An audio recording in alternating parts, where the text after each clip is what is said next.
Sección 2.3. Las primeras computadoras electrónicas. El siglo XX va a ver el nacimiento de los computadores electrónicos programables tal como los conocemos hoy. Hay dos fuerzas que van a empujar los acontecimientos en esa dirección con gran ímpetu. La primera de ellas, la misma que impulsó a Babbage en el siglo precedente, esto es la necesidad de contar con tablas astronómicas fiables.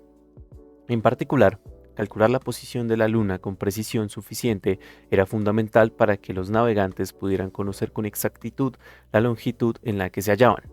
El movimiento de la Luna está sujeto a la atracción combinada de la Tierra y del Sol, por lo que las ecuaciones que lo rigen son complejas y requieren numerosos cálculos. Las tablas existentes eran aproximaciones burdas de dicho movimiento y no proporcionaban la precisión requerida. La segunda, no tan inocente, fueron las grandes contiendas militares de la Primera y Segundas Guerras Mundiales. Las ecuaciones que rigen el movimiento de los proyectiles balísticos son también complejas y necesitan cuantiosos cálculos.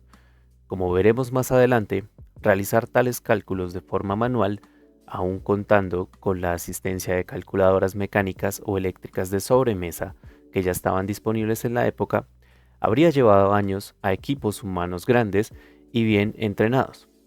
El bando que dispusiera de mejores herramientas de cálculo obtendría sin duda una ventaja suplementaria. La Segunda Guerra Mundial, la cual comenzó en 1939 y culminó en 1945, tuvo además una importancia decisiva en la emergencia y consolidación de Estados Unidos como potencia científica dominante. Antes de la guerra, Europa, y muy particularmente Alemania y Gran Bretaña, lideraba la investigación en matemáticas y en física. La Universidad de Göttingen, en Alemania, cuyo instituto de matemáticas dirigió el gran matemático David Hilbert durante muchos años, reunió durante los años 20 y los primeros 1930 a científicos de la talla de Paul Dirac, Werner Heisenberg, Max Born, Wolfgang Pauli, Pascual Jordan, Hermann Weyl, Emmy Noether y Robert Oppenheimer, entre muchos otros. El ascenso del nazismo en los años 30 tuvo, entre otras consecuencias, la de la emigración a Estados Unidos de numerosos científicos punteros en dichas áreas, especialmente desde Alemania e Italia. Algunos de ellos fueron Enrico Fermi, Albert Einstein, Kurt Gödel, Hermann Weyl y John von Neumann. Este último tuvo un papel muy relevante en el diseño de los primeros computadores electrónicos. Después de la guerra, Europa quedó arrasada y tardó varios años en reconstruir una mínima infraestructura económica y científica. Mientras tanto, Estados Unidos, que no había sufrido en su suelo las consecuencias destructivas de la guerra y con la participación de los numerosos científicos provenientes de Europa, puso en pie departamentos y centros de investigación en matemáticas y en física que fueron líderes mundiales durante muchos años. Por ejemplo, Europa no empezó a competir seriamente con Estados Unidos en investigación en física de altas energías hasta los años 70. En cuanto al diseño y fabricación de ordenadores, es evidente el predominio de la industria norteamericana en este campo. Como veremos, dicho predominio se gestó en los años 40, en los que Estados Unidos diseñó los primeros computadores bajo la enorme presión de las necesidades militares.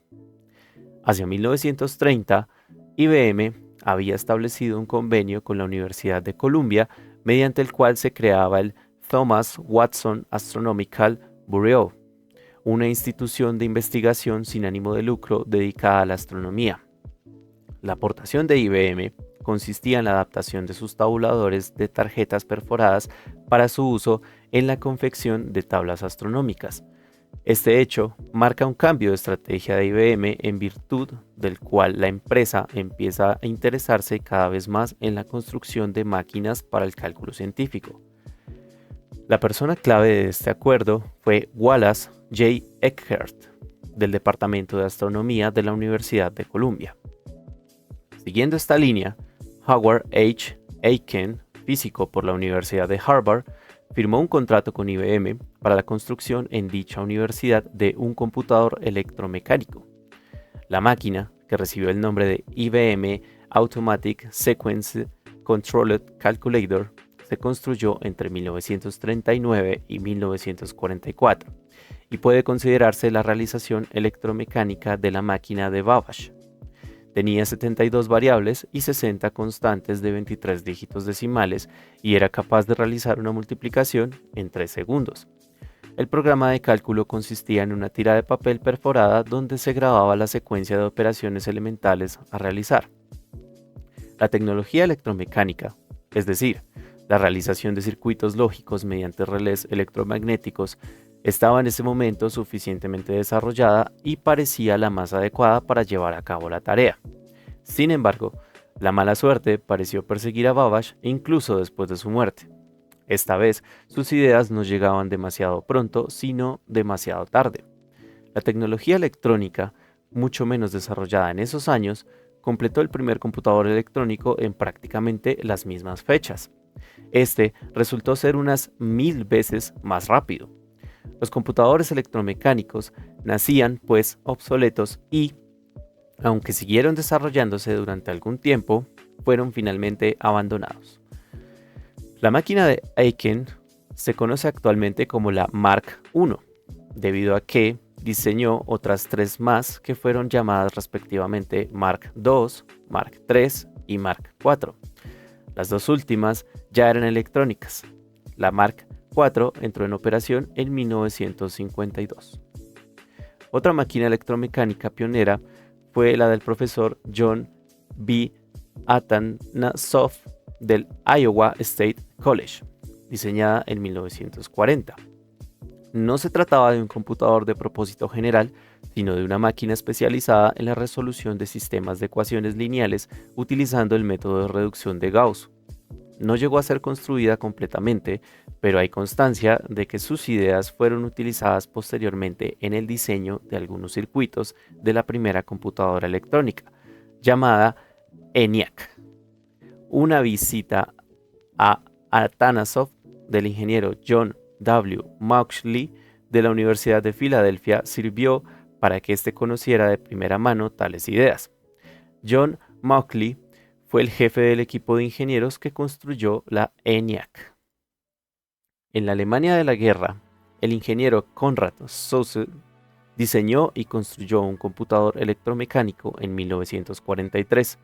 Su máquina, llamada Z4, fue por tanto anterior a la Mark I.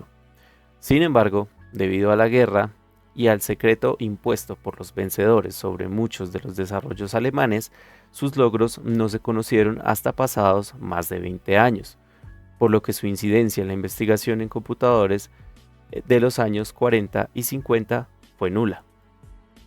La historia de la ENIAC, por sus siglas Electronic Numerical Integrator and Computer, véase la figura 2.7, vista parcial de la ENIAC, comienza con el establecimiento al comienzo de la Segunda Guerra de un acuerdo entre el Laboratorio de Investigación en Balística del Departamento de Defensa estadounidense y la Moore School de Ingeniería Eléctrica de la Universidad de Pensilvania. Mediante tal acuerdo, la universidad habría de formar en el cálculo de tablas balísticas a numerosas personas con formación científica para que colaboraran en el esfuerzo de la guerra. Dichas tablas, en esencia, calculaban para cada distancia del objetivo la inclinación necesaria del cañón que había de disparar el proyectil. Para hacerse una idea del trabajo involucrado, cada trayectoria necesitaba la realización de un cálculo equivalente a unas 2000 multiplicaciones y una tabla constaba de unas 3000 trayectorias. Para cada combinación cañón, proyectil, impulsor, era necesaria una tabla distinta. Un humano provisto de una calculadora necesitaría 5 horas y media para calcular una sola trayectoria, a razón de 10 segundos por multiplicación, y varios años a jornada completa para realizar una tabla. La Mark I, a razón de 3 segundos por multiplicación, tan solo dividiría por 3 estas cifras, lo que demostraba la insuficiencia de la tecnología electromecánica para llevar a cabo la tarea. Ello condujo al laboratorio de balística a una apuesta ciertamente arriesgada: utilizar tecnología electrónica, es decir, válvulas de vacío, también llamadas tubos de vacío y triodos, que era la única tecnología electrónica disponible en aquel momento. No había experiencia en la utilización de tal tecnología para circuitos digitales. Las válvulas se utilizaban sobre todo como amplificadores en circuitos analógicos.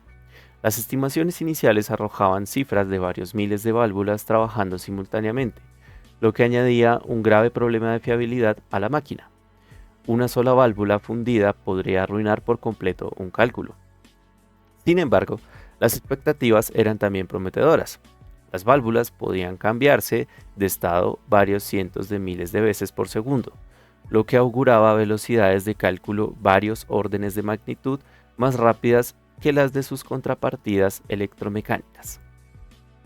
En 1942 se libraron fondos para la construcción de la ENIAC, que empezó a funcionar parcialmente a finales de 1944. Además de John Mauchly, fueron personas claves el ingeniero electrónico John P.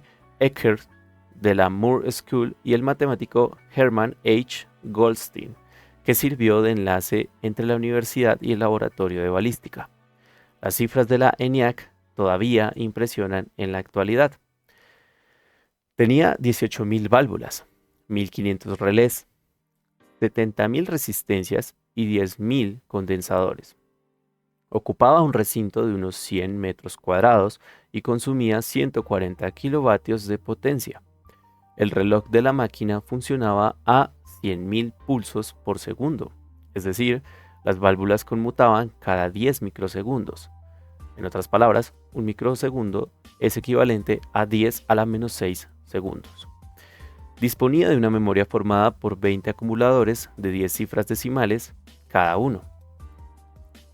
Realizaba una suma en 200 microsegundos y una multiplicación en 3 milisegundos. Es decir, un milisegundo equivale a 10 a la menos 3 segundos. La entrada y la salida de datos se realizaba mediante una lectora y una perforadora de tarjetas. El aspecto menos satisfactorio de la ENIAC era su forma de ser programada para llevar a cabo diferentes tareas. En realidad, había sido concebida con un fin específico y solo podía hacer un número limitado de cálculos distintos. Sus diferentes unidades aritméticas y acumuladores no estaban interconectados de un modo fijo. Para cada tarea concreta, el operador debía unir las unidades entre sí mediante cables y estas con un secuenciador de pulsos llamado el Master Programmer. Reprogramar la máquina para una tarea distinta suponía considerable esfuerzo y se cometían fácilmente errores. En este sentido, representaba un paso atrás con respecto a la Mark I y a la máquina de Babbage. Antes de que la ENIAC estuviese finalizada, ya estaba claro que este aspecto debía ser corregido para dar lugar a un tipo de computador electrónico más versátil. En este punto de la historia aparece, casi por azar, el matemático húngaro John von Neumann, el cual nació en 1903 y falleció en 1957. A la sazón, von Neumann, del que hablaremos algo más en el capítulo 3, actuaba desde 1940 como consultor para el laboratorio de balística. En el verano de 1944 tomó conocimiento de la construcción de la ENIAC y desde ese momento hizo todo lo posible por involucrarse en el proyecto. Aparte de su curiosidad personal, muy amplia, le impulsaba también la necesidad imperiosa de contar con una herramienta de cálculo potente. Como es sabido, von Neumann era también consultor del proyecto de bomba atómica que se llevaba a cabo en secreto en Los Álamos. En particular, estaba estudiando los aspectos matemáticos de una deflagración de gran potencia. Mientras la construcción de la ENIAC avanzaba a buen ritmo, sus creadores, ahora con la presencia de von Neumann, comenzaron a diseñar su sucesora, la EDVAC, por sus siglas Electronic Discrete Variable Calculator. El primer aspecto que se propusieron cambiar estaba relacionado con el alto coste de los acumuladores de la ENIAC. Cada uno necesitaba más de un centenar de tubos de vacío y ello parecía un coste excesivo para el propósito de almacenar un solo número. Eckert había experimentado con éxito una tecnología de memoria consistente en líneas de retardo mediante las cuales los dígitos se almacenaban en forma de ondas de presión en un fluido. Sin entrar en detalles sobre su funcionamiento, basta decir que el coste de un acumulador, en términos de cantidad de válvulas necesarias, se dividía aproximadamente por 100. Ello permitía disponer de una memoria de varios miles de celdas por el mismo coste que los 20 acumuladores de la ENIAC. El segundo aspecto es, como se ha dicho, la forma de programar la máquina.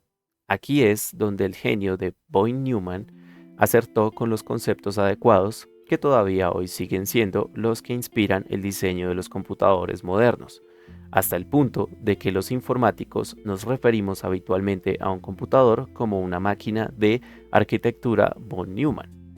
Sus contribuciones, recogidas en un famoso documento publicado en junio de 1945, llamado Draft on a Report of the EDVAC, escrito por John von Neumann, 30 de junio de 1945, pueden resumirse como sigue.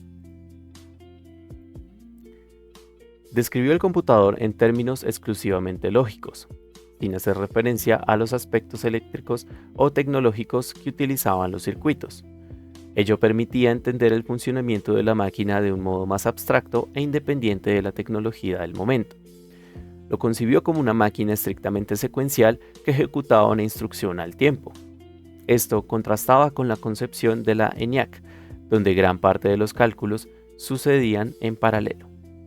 Estableció un repertorio básico de instrucciones elementales que debía ejecutar la máquina. Entre ellas estaban, como es lógico, las operaciones aritméticas de suma, producto, multiplicación y división.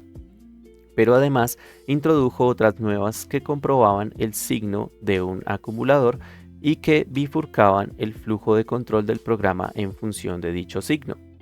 Para decidir el repertorio adecuado, programó un algoritmo de ordenación mediante mezclas que puede considerarse el primer programa de la historia moderna de los computadores.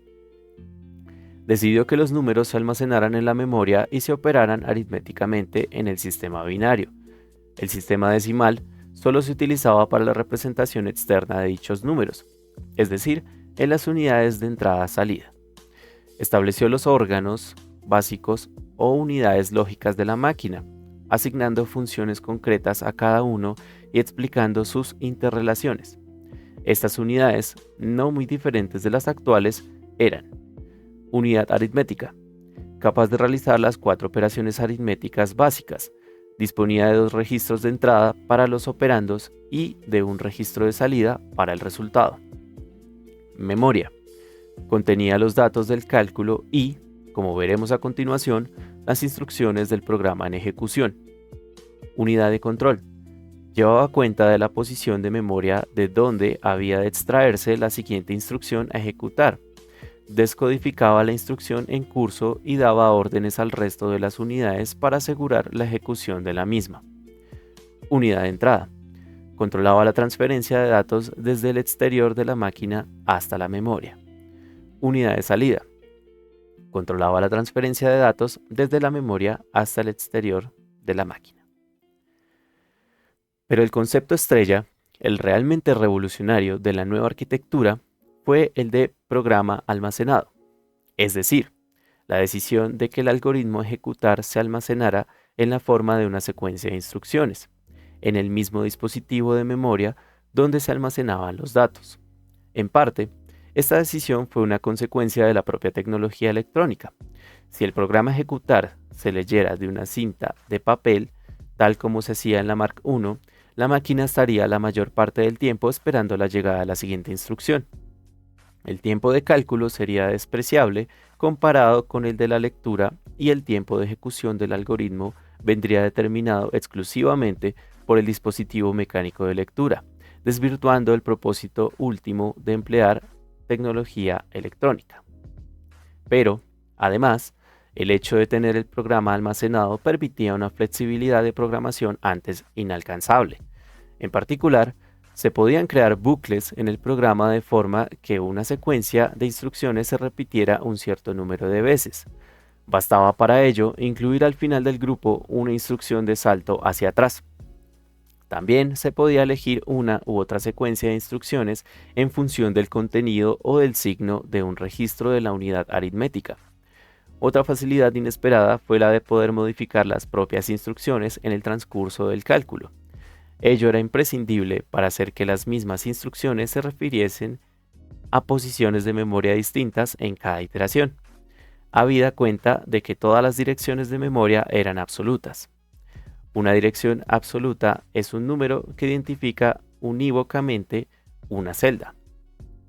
Actualmente se utilizan los llamados registros índice para ese fin. Las direcciones contenidas en las instrucciones son relativas a una dirección base contenida en el registro índice. Dicho contenido se puede cambiar en cada iteración, accediendo con ello a posiciones de memoria distintas. En definitiva, en la EDVAC se podía gobernar por primera vez el flujo de control del programa, dando lugar a algoritmos que podían hacer cálculos complejos o pasar de un cálculo a otro sin necesidad de intervención humana. En la ENIAC y en la Mark I, los operadores habían de reprogramar la máquina o sustituir la cinta de papel en el caso de la Mark I, cada vez que se pasaba de una a otra fase del cálculo. La EDVAC entró en operación en 1951. Sin embargo, la primera máquina construida con el concepto de programa almacenado fue la EDSAC, por sus siglas Electronic Delay Storage Automatic Calculator. Fue completada en 1949 bajo la dirección de Maurice B. Wilkes en el Cavendish Laboratory de la Universidad de Cambridge, en Gran Bretaña. ¿Cómo fue posible que los británicos se adelantaran de ese modo a los Estados Unidos? Debe decirse, en honor al equipo norteamericano, que todos los documentos generados durante el diseño de la EDVAC fueron puestos inmediatamente a disposición pública. Se celebraron congresos en esos años donde los conceptos de la computación electrónica se difundían abiertamente. Entre 1945 y 1950, numerosos científicos europeos visitaron la Moore School de Pensilvania y el Instituto de Estudios Avanzados de Princeton, donde se estaba gestando la sucesora de la EDVAC. Ello condujo a que varios países europeos emprendieran sus desarrollos propios en paralelo con los esfuerzos norteamericanos. Por otra parte, los británicos tenían ya experiencia durante la guerra en la construcción de un computador electromecánico especializado en descifrar los códigos criptográficos de los alemanes. En su diseño había intervenido Alan Turing, matemático inglés del que hablaremos en el capítulo 3. Su versión electrónica, llamada Colossus, fue realizada con válvulas de vacío hacia el final de la guerra.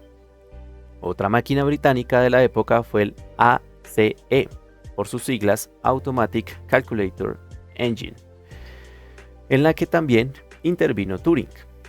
Un prototipo de la misma se terminó en 1950 en el Laboratorio Nacional de Física de Teddington. La Universidad de Manchester construyó poco después la MADM, por sus siglas Manchester Automatic Digital Machine, bajo la dirección de Frederick C. Williams, inventor además de un tubo de rayos catódicos que podía ser utilizado como dispositivo de memoria. John von Neumann volvió a su puesto en el IAS, por sus siglas Institute for Advanced Studies o Instituto de Estudios Avanzados de Princeton, antes de completarse la EDVAC, llevándose consigo a Hermann H. Goldstein, su principal colaborador en esos años.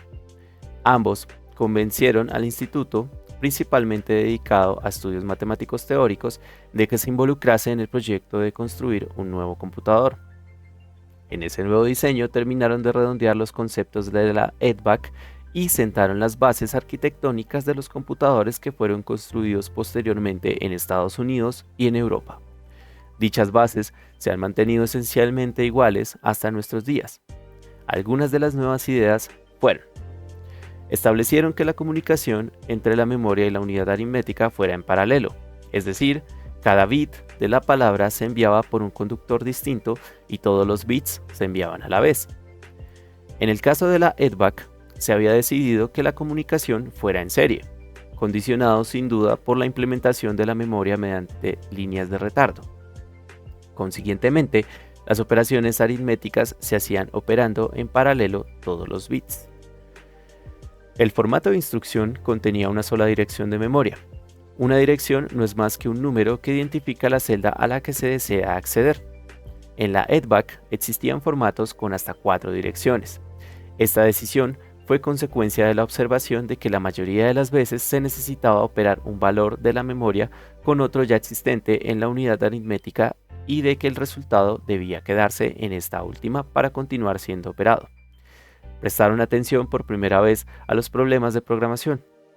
Idearon una notación gráfica que, en esencia, eran los diagramas de flujo u organigramas que han sido tan profusamente utilizados después.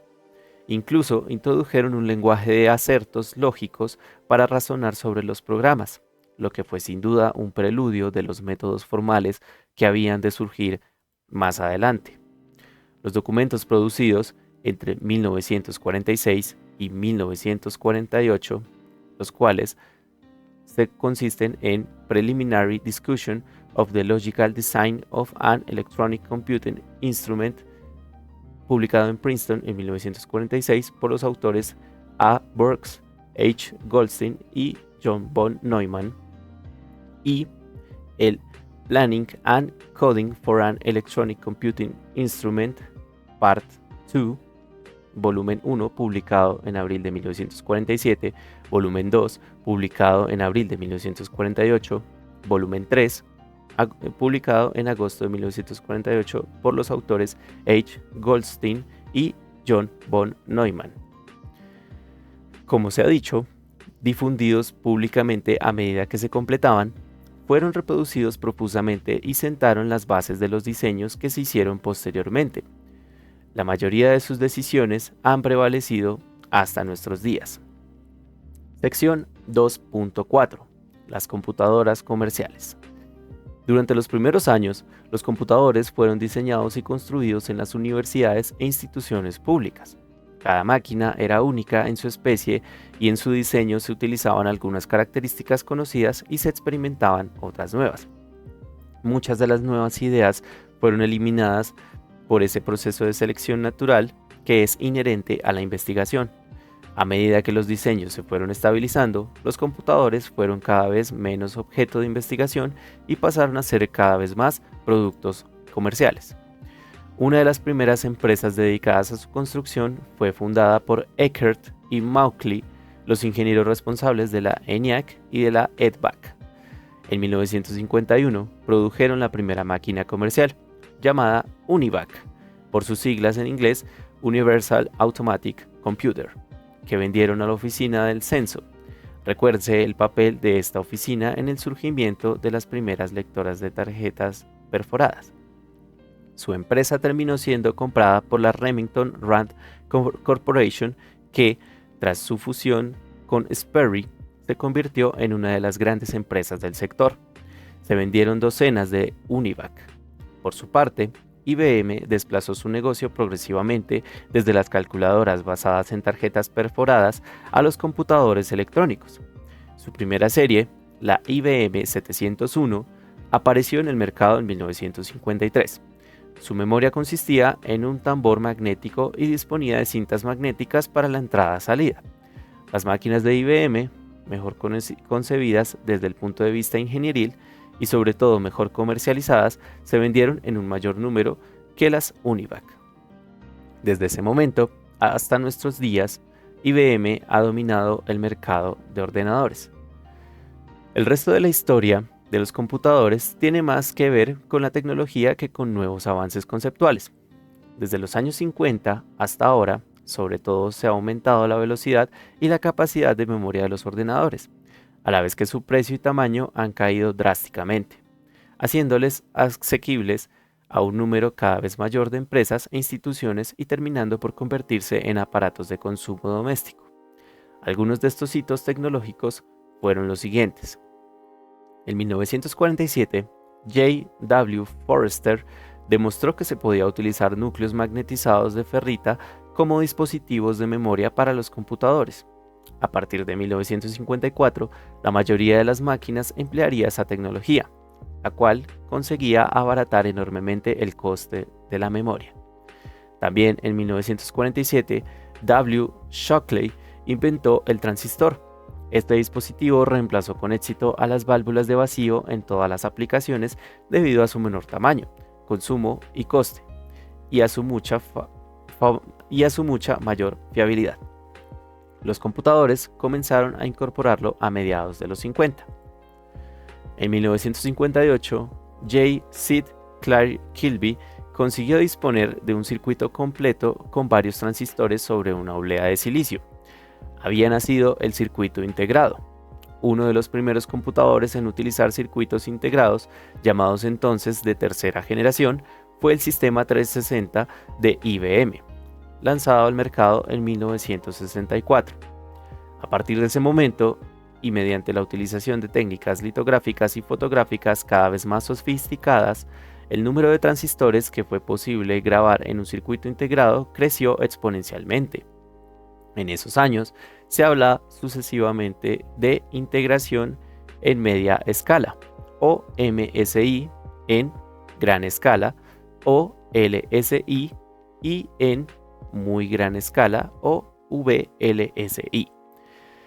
Esta última se alcanza a partir de conseguir grabar 1 millón de transistores en una oblea de poco más de 1 centímetro cuadrado. En ese proceso, las memorias de ferritas dejaron de ser competitivas y las memorias de semiconductores ocuparon su lugar. Hacia 1975 se consiguió integrar en un solo circuito toda la lógica de control y de cálculo de un computador. Tan solo la memoria quedó fuera de la pastilla. Había nacido el microprocesador. Actualmente, la pastilla del microprocesador incluye también una gran cantidad de memoria, la llamada memoria caché, cuyo tiempo de acceso es del orden de 1000 veces menor que el del acceso a la memoria central, llamada RAM, por sus siglas en inglés Random Access Memory, más lenta pero mucho más voluminosa.